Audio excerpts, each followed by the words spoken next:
Nous sommes à la Moutonnière à Neufchâtel-en-Bray qui sert actuellement de base de stationnement pour les voitures de rallye. En effet, comme chaque année, et ce depuis 41 ans, l'écurie Breguin Automobile organise le rallye de Neufchâtel. Cette année, ce ne sont pas moins de 165 engagés qui vont arpenter les 94 km de spécial répartis sur 6 courses différentes. On vous embarque pour une journée sportive tant physiquement pour les pilotes et copilotes, mais aussi mécaniquement pour les voitures qui vont être mises à rude épreuve. Cette année, le recordman Marc Lamourette est aux abonnés absents. Les dés sont donc relancés pour savoir qui va s'imposer à l'issue de cette journée. Réponse, au podium en fin de journée. Avant que la journée débute, Tony Tranel, membre de l'organisation Écurie Breguin Automobile et également coordinateur de l'événement, a accepté de répondre à nos questions. Nous sommes donc avec Tony Tranel qui est coordinateur de l'événement du rallye de Neufchâtel de cette 41e édition. Bonjour Tony. Bonjour. Alors quel est votre état d'esprit avant le grand départ de cette journée ? Ah bah là, ça y est, c'est le grand jour. L'état d'esprit, c'est l'excitation, évidemment, puisque là, on a tous les bénévoles, les commissaires, etc., qui sont en train d'arriver et de se mettre en place sur le parcours. Donc là, ça y est, l'adrénaline monte, aussi bien pour les concurrents que nous en tant qu'organisateurs et bénévoles. Donc voilà, c'est le grand jour. On travaille un peu plus de 6 mois de l'année pour ça. Et puis voilà, donc on a démarré vendredi. Hier, c'était la partie simple, et puis là aujourd'hui, place à la course. La plus et puis là, voilà, plus technique, et on a la météo. Il commence à tomber quelques gouttes, donc là, forcément, c'est un mélange d'inquiétude et d'excitation, parce que quand il pleut comme ça, forcément, les risques sont pas les mêmes. Donc voilà, mais on est content d'être là, l'adrénaline monte, et c'est pour ça qu'on bosse 6 mois de l'année, quoi. Et justement, vous parliez de beaucoup de bénévoles, mais combien est-ce qu'ils sont ces bénévoles à participer d'une manière ou d'une autre à l'organisation de ce rallye ? Donc en tout et pour tout, on a une bonne centaine de personnes qui sont réparties entre les bénévoles, donc nous du côté organisation, et les bénévoles commissaires. Du coup, plus après tout ce qu'on a à côté, les officiels qui gèrent la course, et les dépanneuses, les ambulances, les médecins. Donc ça représente en tout une bonne centaine de personnes. Cette année, vous avez agrandi le nombre d'inscriptions, mais est-ce que vous vous attendiez à une telle affluence ?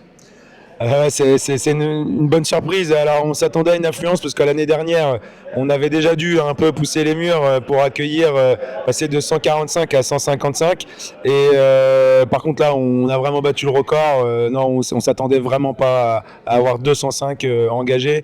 On n'a pas pu en prendre plus de 165 pour des raisons techniques de timing, donc on s'est contenté des 165, et on est désolé pour tous ceux qui n'ont pas pu partir, mais voilà, on a déjà fait un effort pour en accueillir 10 de plus, donc un bel engouement, on est très content.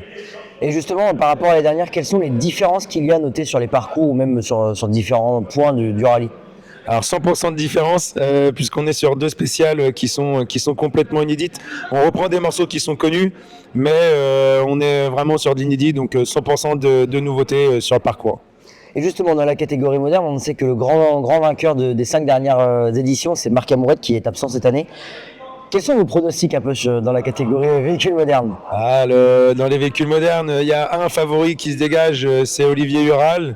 Bon, voilà, on va pas trop lui mettre la pression, mais il a fini 2e l'année dernière. Il était en tête sur la première spéciale, si j'ai bonne mémoire.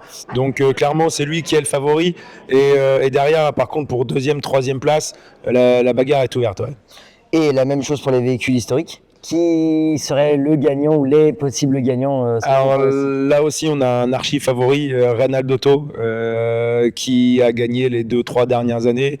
Et donc là, cette année, il a voulu passer en moderne pour venir se bagarrer avec les copains du moderne. Malheureusement, ça a pas pu se faire. Il a été obligé de partir avec les copains en historique, mais il est archi favori, ouais.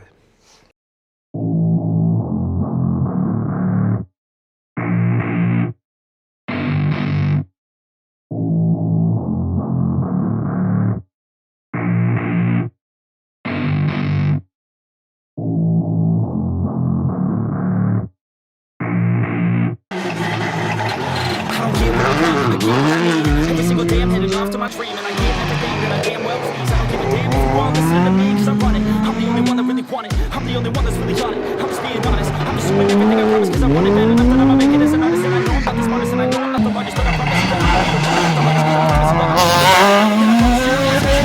so I'ma get started. Can't be guarded. Nah, I'm the one that can't be started. Get the party started. Yeah, get the party started.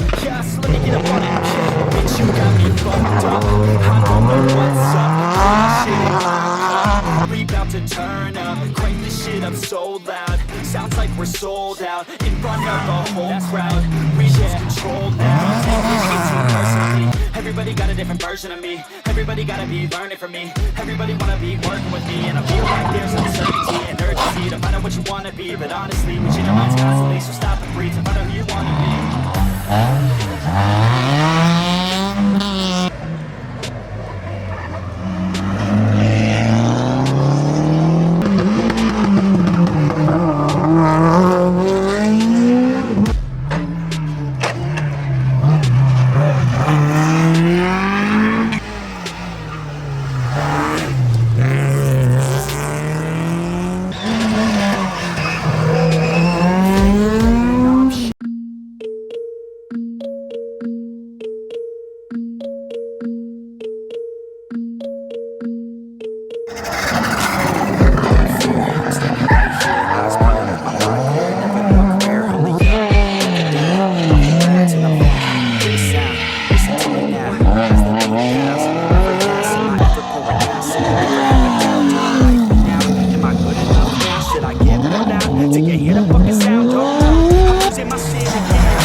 Nous voilà de retour à la Boutonnière après une journée intense en sport et qui a pris pas mal de retard dans la journée. Effectivement, la dernière spéciale, le S6, a été considérée comme neutre avec plus de 2 heures de retard sur le programme. Il y a des problèmes techniques pour certains pilotes, aux ambulances qui sont arrivées sur le parcours pour des problèmes liés au public. Rien de bien grave, juste des malaises ou quelques petits autres soucis mais qui n'ont pas impacté vraiment la course. Et comme l'organisation a pris énormément de retard, le S6 a été considéré comme neutre, donc les pilotes passent à basse vitesse, histoire quand même de pouvoir profiter et que le public puisse voir le monde circuler. Le classement va commencer dans quelques secondes, même quelques minutes, le temps que tous les pilotes reviennent. Donc on va pouvoir voir un peu qui remporte le rallye, cette 41e édition dans la catégorie VHC, tout comme dans la catégorie moderne. Mais bravo à l'équipe de Tony, Mathieu et Cédric, et ainsi que tous les bénévoles, comme je viens de dire, parce qu'ils ont fait un super boulot. Les spéciales étaient très belles, donc voilà, satisfait. Je pense que cette première victoire, t'en as déjà eu au scratch pour toi ou pas? Ouais, une fois au Picardie il y a 2 ans. Donc c'est la seconde, là forcément c'est le rallye le plus proche de la maison, donc il a une saveur particulière. On a plutôt bien roulé, surtout dans la 1, dans la 1-3-5 on a fait les 3 scratchs. Après dans la 2 j'ai un peu plus de mal, et en plus c'est vrai que toutes les traces qu'il y avait dans tous les sens ça mettait pas forcément en confiance. Et derrière Victorin et Samuel ont su plus que tirer la épingle du jeu dans la 2, donc voilà, ça a permis de partir dans la dernière boucle avec 5 secondes 6 d'avance, rien n'était fait. Et puis voilà, on a remis un petit coup de cravache dans la 5 pour décrocher cette belle victoire. Allez monsieur, prenez vos bouteilles, faites-vous plaisir. Give it all you got, never back down, no I'm never gonna stop, yeah. One shot, that's all you got, take it right now, before you get lost, yeah. One shot, that's all you got. Tout le monde s'en va. You can try the clock, yeah. One shot, that's all you got. Forcément c'est le baptême, premier rallye, première victoire.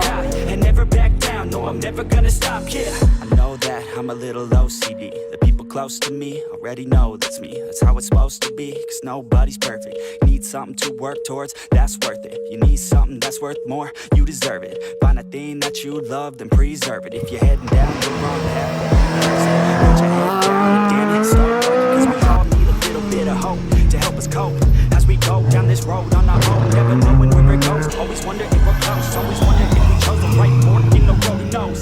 You don't, I don't, is everybody stoned? I grown, cause I'm sick of mediocrity. Where's the quality?